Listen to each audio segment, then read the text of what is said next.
First story here is from I guess a story that really happened over the summer during the Black Lives Matter protest.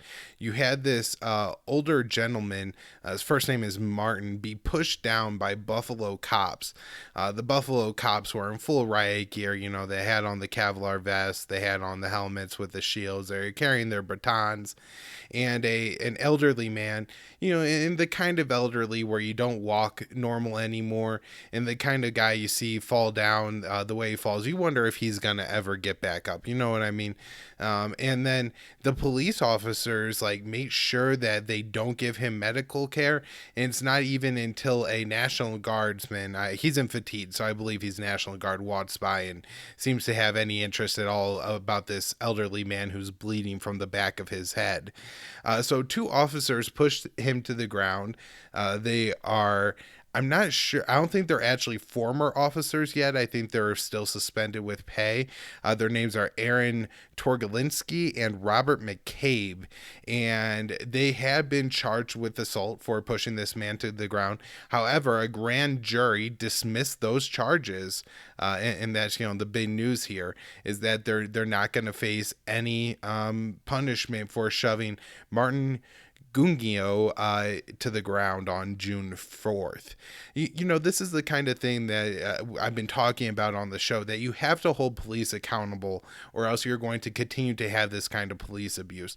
Nobody wants to see the police beat up on elderly, or children for that matter, in our streets especially. And whenever that happens, you have to absolutely punish the cop that does it, hold them accountable. Just like, you know, imagine if this was a group of young kids who went and pushed this old man to the ground. What would you do to those? What would you want those kids? You know, assault charges, multiple years in prison. I think that would be the punishment that people look for. You have to do the same things with the cops, or the cops are going to continue doing this.